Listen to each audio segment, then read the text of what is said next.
everybody, how y'all doing? I hope everybody's doing good. I hope you're all staying safe and healthy out there. Today, ooh, look, the mannequin head grew hair. So obviously, a fresh mannequin. You know, after 3 months, we definitely got the most we can out of the last mannequin. Oh no, we should name that mannequin. By the end of today, we're gonna name that mannequin because it served us so well. I still actually haven't even thrown it out because I don't know if I have the heart to throw it out after, you know, the service that it has given us. You know, so anyway, we're starting with a new mannequin. We're not back in the salon yet. We haven't figured out what the education is going to be yet. So I'm just going to keep on recording and keep sharing ideas, all with a mind, worth noting, to share new techniques that I may not have worked with you all on. I may have worked with some of you on. I think it's cool to have a video of a tutorial of all of it anyway, so it's like I'm pro that idea anyway. And I want to also make sure that if you're investing in mannequin heads, that I'm doing techniques that go from long to shorter without skipping steps, so we can maximize the length that you can work on your mannequin head for and maximize your investment. So with that said, I'm going to close the window because we have construction on 23rd Street and it is wrecking the audio. So let's do that. Boom, new day, fantastic. And what I'm going to be working on today, I'm going to be working on a long shag. Okay, the shag is an interesting haircut. I think the very first shag, I should have looked this up prior to this, but I believe the very first shag was actually on Jane Fonda. And the first shag was actually very short. It was like maybe up to here. We've seen a million different versions of them. I'm going to show you a long one as it stands right now, and then we'll cut it shorter. There's a number of different long layering techniques that I want to turn you all on to. Super excited about that. But for the sake of this, really what a shag is ultimately it's all forward graduation until you run out of hair. And I am going to modernize it by then layering the back. I again might have shown you all this stuff before, but we're going to have the video for it. And I have to tell you, even if I did show it to everybody that is apprentices on this, I showed it to you like once or twice. So I'm pretty sure you might have mastered the technique of the shag, and this will still be a benefit. So the very first thing I did in this instance was I flat ironed it. Why did I flat iron it? Because a mannequin's hair isn't very dense, and I really wanted you to be able to see the lines that I was cutting so that you can understand what I was doing. I also took a little bit right off the baseline anyway, right? I made it a little bit solid. Maybe I'll do a little bit more afterwards. I don't know. I wanted to leave it as long as possible to give myself room for error and room to create. All right? So I have kind of a very subtle center part. That's the way we'll be working, just like we were working on all of this in the last tutorial. So from a center part, what we start doing, right, we take back diagonal sections, okay? My first back diagonal section I'm going to take is going to end at the ear, okay? Now, my mission with this, which you will see, is that I'm going to cut this and actually do all of the interior layering and not lose any of the length. That's the big trick with this, in my vision, if we're going to make it modern, okay? So, the very first thing we do, before we do anything, is we do a little test run. So I'll take my length like this.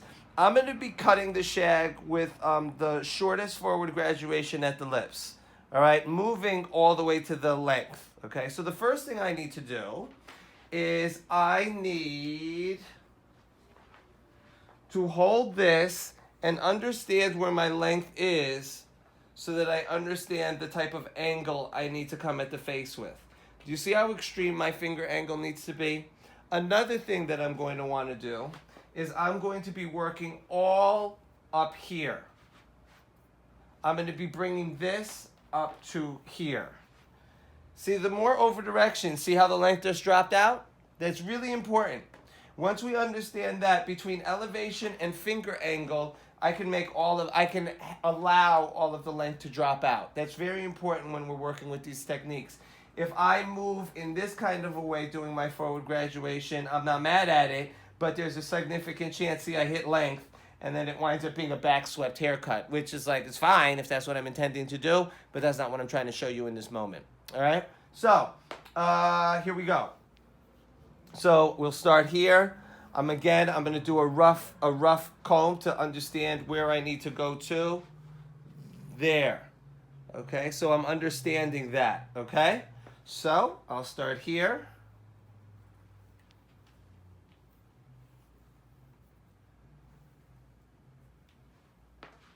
See how I'm elevated so high?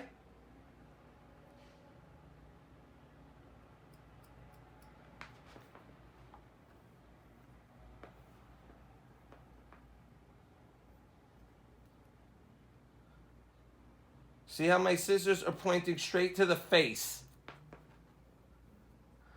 I may have to perfect this a little bit. It may not be short enough at the lips, but this will be enough of a dry run that I'll be able to then reverse engineer it and know where I need to adjust my angle, okay?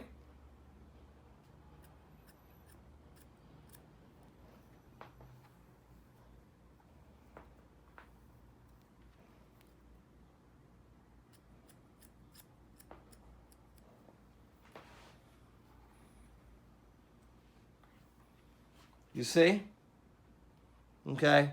Now, you know what? I'm going to hold myself accountable. That ain't at the lips. I'm going to make it go to the lips. Pretty good though, right? But I also want to I want to deliver what I promised. So here we are. Now I'll start here. Now look at the way I'll shift this. Now I understand where this length needs to be. So now check out my finger angle. I'm going to move into what would be considered a concave angle. See, I'm over here now. And see how now this is the way I'll lift up around the face so that I'm hitting the lips. See how I'm past the center of the face now? That's very important. That's all over direction. And once we do that, there. What this also does is it creates a very soft look, a very soft fall. The further I cut something from where it's going to fall, the softer it'll fall when it moves into place. Lips. All right? Now, other side. Now, this is my starting point. All right? So now what I'll do is I'll take a little bit of this with my understanding of the type of angle I took on the other side, right? I remember I was past the center. I remember my fingers were pointed more like this, not like this. Do you remember? When I had to adjust it, I was over here then, right? So then I want to make sure that that's the angle I do. And I know, because of what happened on this side, I know the same thing will happen on the other side. So I go like so.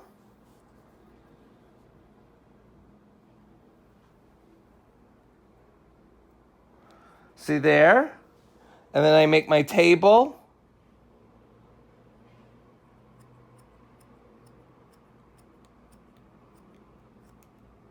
See how I rest the back of my scissors on my table? All right? Then I move over here again. I lift up more hair. See how I'm not allowing it to drop? It's very important, right? I'm also looking at the back end. Una, take a shot over there so that I can see that this is falling out. That's important that I'm also looking at that. All right? It's not just important that I look at what I'm cutting. I have to look at what's dropping out to make sure that that perimeter line, I'm not cutting it in a way that I'm not striving to cut it, right? See? And I saw my length drop out, so I know I'm on the right track, yeah?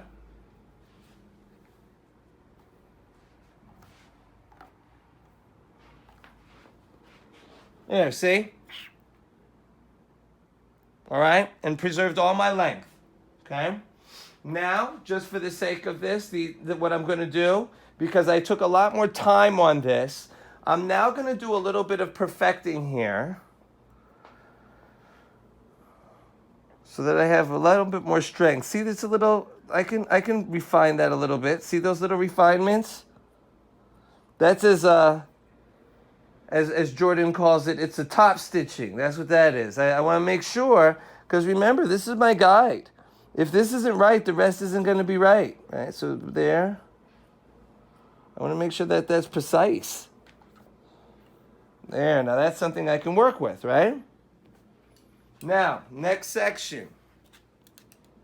I will actually be working in pretty fine sections because the mannequin hair is so fine. I want to make sure that that I can see my guide. That's also super important, right? Whatever cutting section you're going to do, you want to make sure that you can see your guide. And with all of the over direction and elevation, it can seem soft. So you want to make sure that your cutting sections are honoring of that. Everything now will be brought to the initial section until I run out of hair. That's it. That's the shag. What's going to modernize it is the way I'm going to add layers in the back. But this isn't traveling. It's not shifting like that, although that's another technique that actually I may teach you how to do, actually, now that I'm reflecting on it. That'd be great.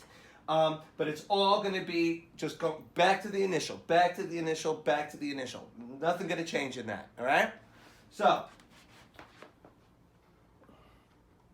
again, since I have all my values, everything is there so that I know I can just cut. See, look, I have to watch out for my elevation. See, it's in alignment with the front hairline.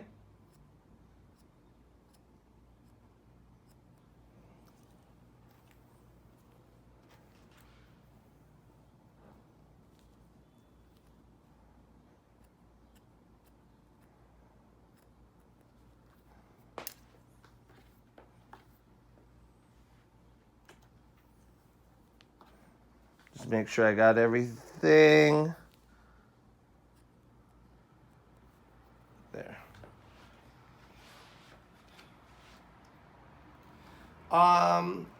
Because it's flat ironed, I can very clearly see what I've cut, and I can very clearly see the balance. If I was cutting this in the salon, or if I was dealing with it, see, there's my guide, can you see it? And here's my cutting. If I was doing this in the salon with a side part in any kind of a normal condition, I would check from side to side my balance. All right, to make sure that I'm balanced as I move through the hair. But I mean, because it's flat iron, I can see it's balanced, right? I don't need to check that in that moment, right? Something that dry hair cutting can actually serve you in, actually, because it makes everything really obvious and really plain to see, which can be a real gift, yeah? One thing about this, I'm also being mindful of what's dividing the front from the back. When that happens, you're going to see how my sections are going to shift, and then you'll see that the way that operates in the back until I run out of hair. I will cut it until I run out of hair. I won't be like, ooh, this is the front, and then I'll layer the back. I want it all to be working together. So I don't want to take for granted that I'll get it back there. I might not. I want it to have a very fluid transition. Yeah? There. Back to here, right? We're at that same elevation. It's kind of funny. Shags are just really, they're a good flow. They create a lot of really amazing movement. That's why I think it's one of these haircuts that has evolved over time and will always stay relevant, because hair that has a lot of movement, particularly around the face, will tend to never go out of style, right? And another cool thing about the shag, when I was in the salon and cutting hair on clients, I cut an inordinate amount of them on curly hair. This works amazing. 30-second rule.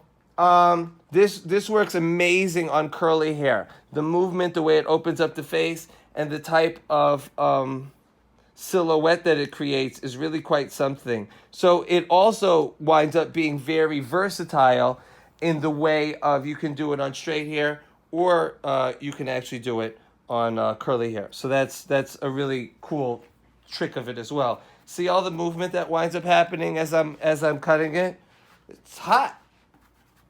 Can't stop it. Anyway, okay, great. So there we go. There, let me make sure about that. Now, if I'm looking, and I'll show you, see, there's my ear, there's my mastoid process. So now what I'll do is see that'll be my last section that will involve the front. Do you see that? I connected it and I was conscious of where the mastoid process was so that I'm dividing front from back. You'll see how the section's narrow and then it winds up creating a different layering pattern in the back so that again it's all unified and there isn't like a start and a stop. All right?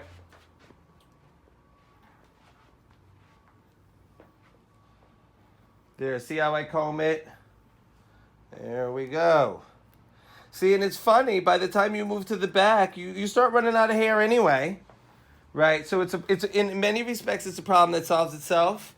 I just always, it bears repeating in this moment, I always make sure that I don't take for granted that I'm going to get the hair. You know, I always make sure that I comb until I run out and I cut until I run out so that I know for sure and I don't have little stragglers. Those little stragglers really wind up affecting the way the hair flows. Okay, now what it's going to start doing in the top is it's going to pivot and it's going to narrow like this now. See, that's the pivot point. No pun intended with the mannequin head and the stand. But see there? And then see it extends to here. And it extends to here. So the top will not go back anymore. It will just narrow and narrow and narrow. Okay?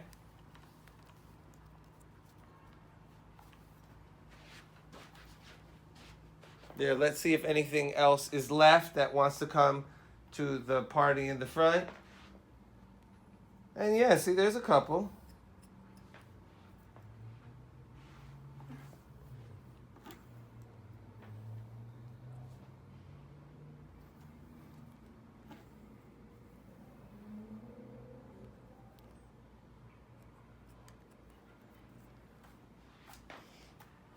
There. And then see, I have this little oval in the back. What I'll wind up doing to make sure that it's balanced is I'll take the whole oval. Here, Una, like look at the top. Right? So there, this is the separation from left to right. I'll take the whole oval and I'll move it to this side. See if there's any hair to cut. And there is not. And then I'll reestablish that oval and I'll take the whole oval and I'll move it to this side. And that'll be my final check for balance and if there's anything to cut. Great, there isn't, all right? There we are. Now, that is ultimately the traditional shag. Actually, I'm done, right? That's why when you look at the pictures of a Farrah Fawcett or any of the famous shags of the day, you'll see all this like flippy stuff in the front and the back will be like flat. Because it was just like, Cass was just cutting, boom. Put the curling iron through it, it's a wrap, you know, right? But what I'm finding, for me, to like put a little modern twist on it, I'll separate out front from back. You know the way I do it, right? Right where the mastoid process is. Paying attention to where the hair wants to live. Right there. And there. Right? And then what I'll do in the back is then I'll do a little square layer. So I'll take a vertical section. There you go. Now. I'll take a vertical section down the center back.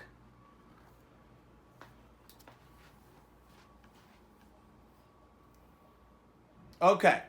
So now here's the trick. See this? That's part of the forward graduation. See this? This is the stuff that didn't make it.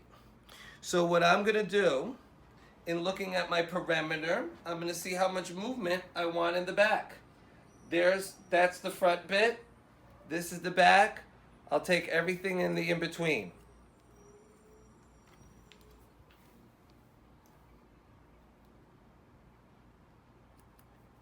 Next section. Section 2, over-directed to section 1, right? And as we discussed in prior videos, over-directing to section 1 means over-directing to the section of section 1, right? So that you're keeping this back square and you're keeping some strength back here. And then I separate section 2, and then this is section 3.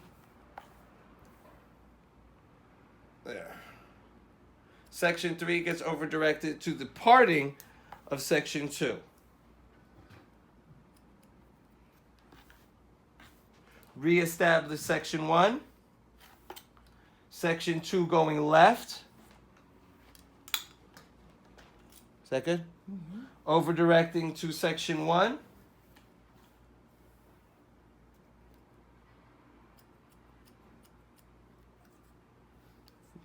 There. Making sure I follow that all the way down. Length dropping out. See? So I still have perimeter. That's important. Remember, I'm always looking not only to this, but over here. Right? It's all part and parcel of the same journey. Section out Section 2. Now I have Section 3. Section 3 gets over-directed to Section 2.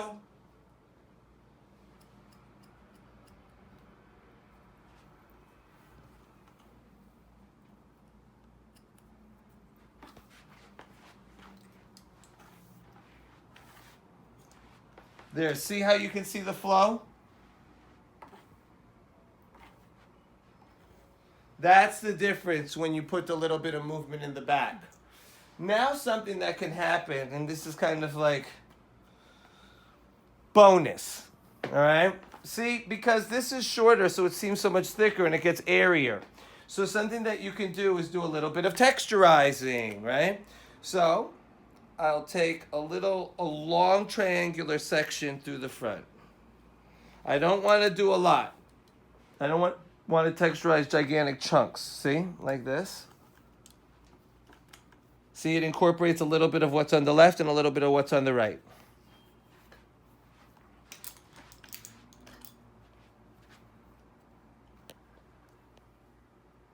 See? Also a good check of my technique worth noting.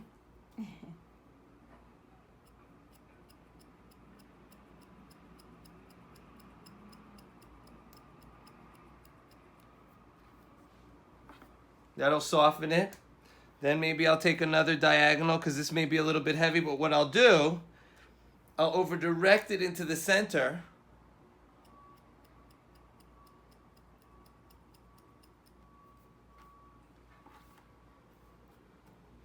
I'll do the same thing on the other side. Over-direct it to the center.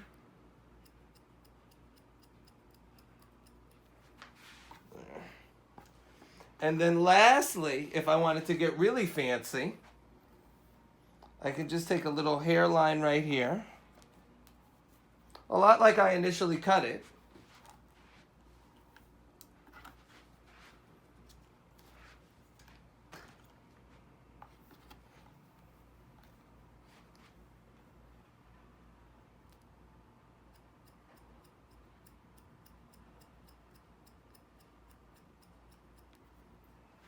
And see, watch, new elevation.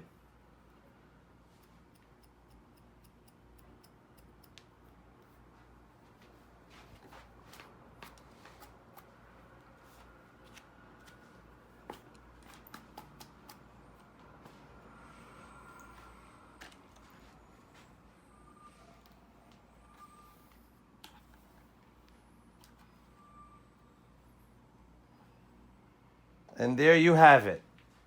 Shag. It's a long modern shag. All right. Right now, if I wanted to, I curl it back.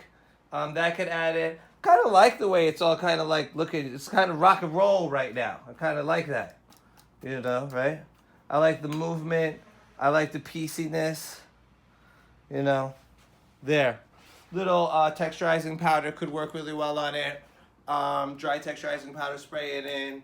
Something like a True Grip or whatever they renamed it. What is it called? I forgot the name of it. I love it too. Something Dust. Anyway, that could work really well. Anything that adds texture could be a good benefit for this particular style. I hope you dig it. And it's so funny, in my opinion, this is a very transformative cut with very minimal effort. If you really think about the way this started and what it looks like now, and like what I did is actually fairly simplistic. It's something that you can cut that has a lot of impact You can do it fairly quickly because it's just solid technique. It's just understanding where your length is and understanding how to control the shortest piece. And you can affect a cosmic amount of change. And if this was a curly hair, you would have seen something that looked like a triangle turn into something that would be like this. And it would affect everything all in just doing this. Cool?